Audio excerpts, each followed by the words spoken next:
Hey everybody, Mariah, educator for Early Harlem here. We're back, or East Harlem, not Early Harlem, but educator from Early RAPP. We're back with some RAPP chats with some more people. Who are you people? Who's gonna go first? I'm John, Brooklyn.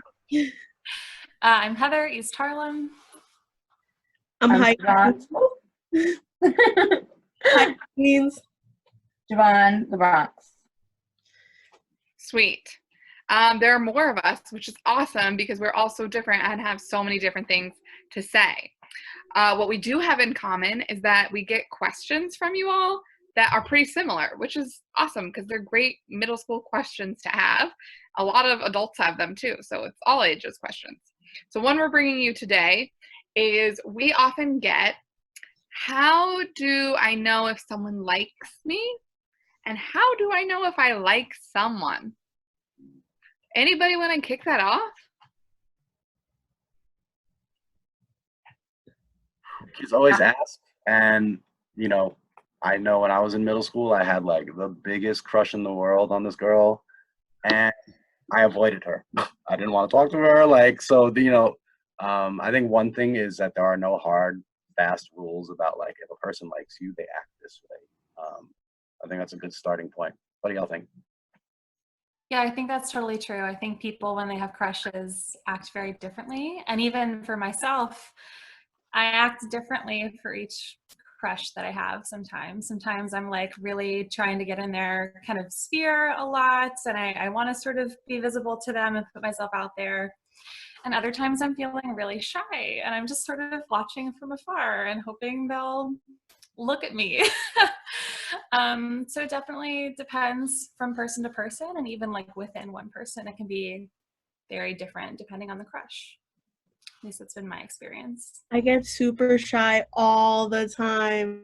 I get super giggly, but a really good way to kind of like go bust out of your shell a little bit and drop the shyness is just to get to know the person. And once you start feeling a little bit more comfortable, you start feeling like, okay, I can tell you that I like you without feeling like a total goofball. For sure.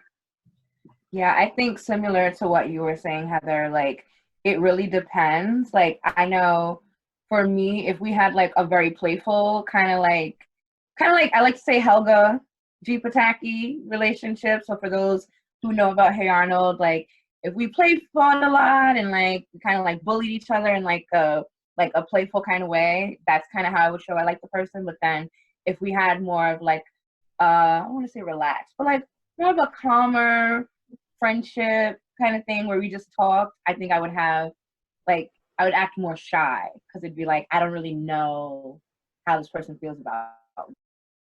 Yeah, I'm glad. Sorry, Heather. I'm glad we all have explained that it's different for us. And I think the important thing is that, unfortunately, like with everything in life, is that there's not a checklist. I know I've said this before. There's not a checklist where you're like, oh, they like playfully like play fight with me. They like send me texts all the time. There's not like a checklist that you can like mark off to be like, this person likes me, because we all are so different and we all act so differently. I'm interested to kind of talk about what Jovan just mentioned, that maybe before, like if there is some like play fighting or like play bullying, we're kind of told a lot that that means that someone likes you. And especially I hear this stereotype that if guys are mean to girls, it means they like them. What do y'all think about that? Why is that a thing? That is a good question. Great question, yeah. It's a really good I'll try to take it. I think the ranges of expression that are kind of boys are allowed to feel is acceptable. It's not whack. It's not going to get you called out and have your masculinity attacked and judged, is like harder expressions of masculinity. So those things that we associate with like softness and weakness, like talking to somebody about how you feel, like, yeah, those things aren't, like being nice to somebody because you like them. Like that becomes almost like taboo or uncomfortable. So yeah, it's easier to stay in the mode of trolling, roasting, and everything is just jokes and not serious, because like we actually are kind of scared to get into real stuff. Or we can be rejected is also scary, you know, so it's easy to keep it in like, oh, just kidding, it wasn't, you know, but like be real, take the risk. So if you're a dude or a masculine person watching this right now, maybe take a minute and be like, oh yeah, like I love what John said, and maybe be like, is that kind of what I've allowed myself to like display in terms of feelings? Maybe that's not. So what would be some healthier alternatives for displaying that you have a crush on someone if you're feeling like maybe uncomfortable expressing those emotions, or uncomfortable being kind of vulnerable? Like what are some ways to ease into that? I think compliments, like a non-creepy, playful, creative, clever compliment, like to actually show that, like, not like you look good today, but like if you can be like, yo, your sneakers are fly, and you like match it to your shirt. Like if someone's like, oh, okay, you saw me, like you saw what I was, like that stuff lands like totally different. And you know, like a person can take a compliment and they might not, you know, they might not have feelings or like you, but like if they do, maybe they'll, you know, like there's things you can pick up on. And if a person likes to talk to you, if they seem nervous, like I think there are certain things.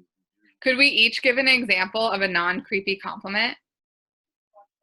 Heather, do you have one? So put on the spot. I mean, yeah, I think things that are like not so much generalized, like, oh, you look good, whatever, but if you can compliment like something really specific, like if you saw that somebody like, you know, is wearing something maybe that they wouldn't ordinarily wear. I know for me, when I was in middle school, it was a really like exploratory time for my fashion choices, not always in the best of ways.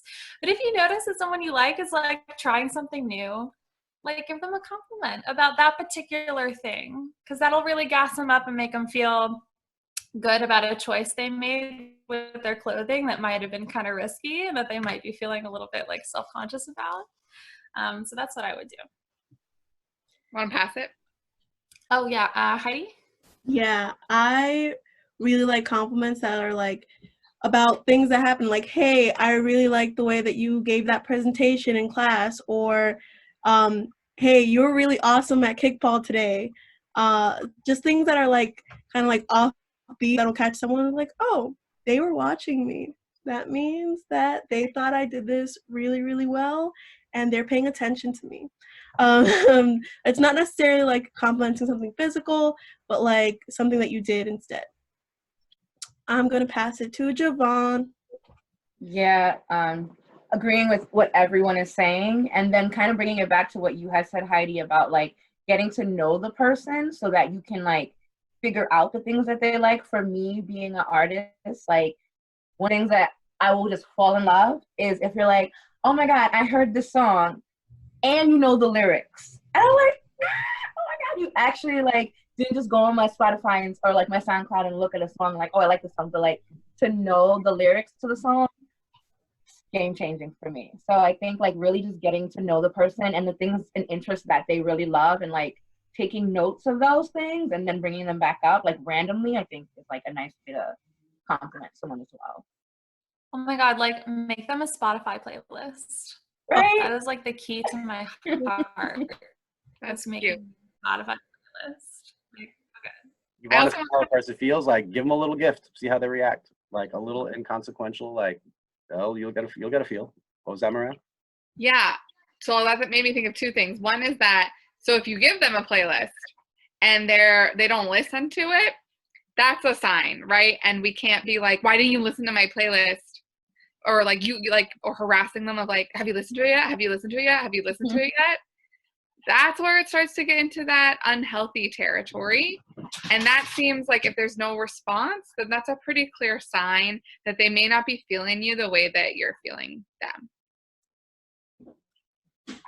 Definitely, yeah. I think anytime if you're like giving a physical gift or something like a playlist, or even if you're just like asking somebody out, you set it and forget it, right? Like you give that to them, let them kind of process that and make a decision. And then you have to be okay with whatever that decision is, you know? So if they do like immediately listen to that playlist and they're like talking to you about it and they're like really vibing, that might be a sign they like you. But like Mariah said, like if they're not taking any interest, might be time to back off a little bit. Heather, what was that you said earlier about like, getting in their sphere? I think that's a helpful idea for kind of. Yeah, so I think like sometimes you might have a crush on somebody who you don't really hang out with. Like you just like see a cutie like across the hall and you're like, okay, who are you? Like how do I sort of find my way to you? We don't have any connections. Maybe you don't have any classes with them or anything. So for me, that would be like finding some sort of hobby that we might have in common, or trying to kind of get to know people that they know. If you're feeling really shy and you don't want to just like go right up to them, right? Like maybe sit with their group at lunch and introduce yourself, and you can kind of get to know their friends and get to know them that way as a group and sort of intermingle with their whole sort of social sphere of people. I personally find it a lot easier to date someone or to tell somebody I like them if we've been friends first. So for me, it's about kind of creating that friendship beforehand. In like creating that friendship. And like creating that friendship too, you're also kind of getting to know if you actually like that person or not. So, you know, like that's the best way to get to know, like, should I ask this person out? Do I really like them? Do I like them for them? Or do I like them for how they look? Yeah. I think of there was this like old school guy I used to know, and his like dating advice was always like, you gotta make time, and like it was so true though. He's like, you know, like there was someone in our friend group that I liked, and one night we were out at a pizza place, and like I sat next to her, and like that was like kind of the start of our relationship. And that night he was like, you made time with each other, you made a connection. That's great, you know. And that stuff is true. Like there are ways to like the progression, you know, like you're getting to know each other and building that trust, and that we understand how each other work, and like we can respect that. I also want to add that all of this like interest sharing, trying to get to know someone, is all very authentic and healthy and genuine. What I think we want to steer clear from is like game playing and manipulation. So there's a difference between asking someone what they're into and being like, oh, we have that in common, or asking someone what they're into, you not being into it, but like pretending that you are, or trying to keep talking about it to like get them to like you. Because anytime we try and force a connection, that's when we get into that unhealthy territory. Do you all have any examples of like, that unhealthy or manipulative trying to get someone to like you? I think this is again probably something a little bit gendered to guys, and when we're talking about this, I think of expectations, and just because I'm taking the effort to explore my interest in a person and try to make, doesn't mean like they're gonna like me. Like they could like, actually I think he's whack, or I like him as a friend, or I want to date him, like, but like having, you know, understanding like what I want is not the other person, and this is consent and boundaries, and that's why I like having the conversation, not assuming, but also like recognizing like because I want something doesn't mean they are gonna like want that also, and it's not like they're doing something wrong. Like you're not being done wrong by if you tried to get to know someone and they didn't like you back. Like there is no such thing as a friend zone. Okay, sometimes people just don't connect in that way. Absolutely. I'm thinking, Heidi, you want to take it? Yeah, no, I was just thinking back to like in middle school, something that we used to do was play Pokemon cards, like play with Pokemon cards. I might be dating myself a little bit, but we used to play Pokemon cards, and obviously, well, not obviously, but it just tended to be more something that was the boys in our classroom would do, like at our lunch table, and then there was me. And I wasn't, you know, playing with the boys because I wanted to get to know them or I wanted to date anyone, because I was genuinely at that time like not into dating just yet. But those were my boys. Those were the like I had more fun playing Pokemon cards than I did, you know, doing something else. And sometimes, you know, we would get like, if a girl had a little crush on someone, you know, someone would come in and sit down and try to get into or say they were into the Pokemon cards. But when you battle it out, you could tell the skill level. So, you know, it's just like it's easier to just be honest with it. One time I told one of my girlfriends at the classroom that she was like, oh, I really like him, what should I do? And I was like, say you want to learn how to play Pokemon cards. And that was like her in. So I was a great wing woman. because yeah, like that's just, it's an easier thing to like try to get to know what they like rather than like pretend that you are into that. Yeah, And there's I a, can sorry. Okay, I was gonna say, I can speak on like being the person who's pretended. I definitely used to date a lot of guys that were into sports, so like football and basketball. And so when I'm dating them, I'm like watching sports and like on my downtime trying to like keep up with like what team is like winning and things like that. And I just always remember like after we'd break up or something, I'd be like, I hated football. Like, I never understood it. Like, why is that game like 4 hours long? And so like, it's just like not even being true to myself and like putting myself aside to be like, oh, let me sit here for this 4-hour game and pretend I'm having fun and pretend that I understand when it's like, I have no clue what's going on and I'm just doing this for the person. So I'm not even really making myself happy. Yeah. Yeah, so many of this is like really resonating with me because I've also been that person pretending. And it's like I definitely can be a manipulative thing, right? If someone is just saying that they like somebody to, you know, get that in with you, or that they like something to get that in with you. But I think sometimes, you know, we pretend to like things just because we don't want to disappoint our partners.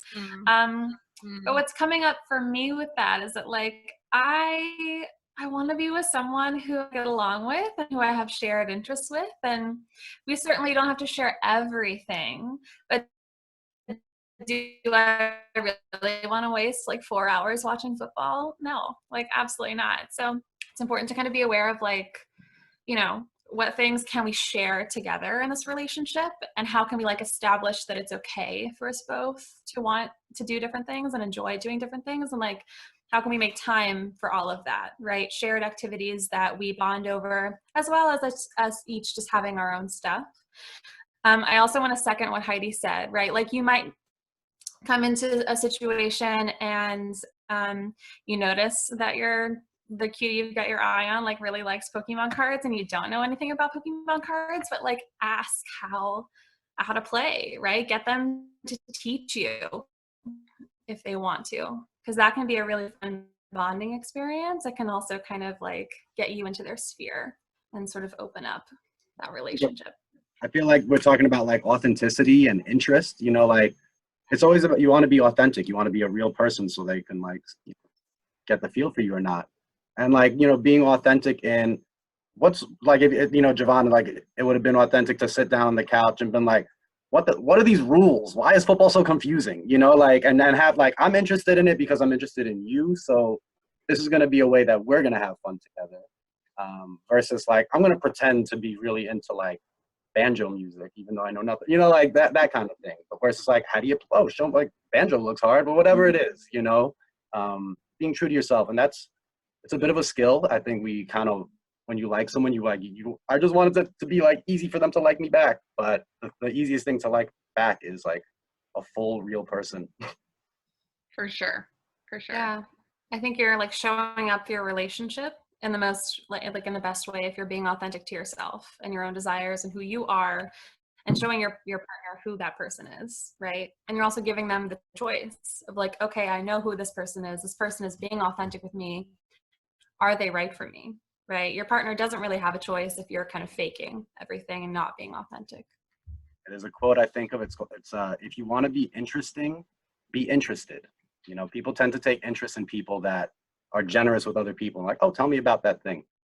I think that's a great point to stop, and because we're moving into the other territory. Yeah.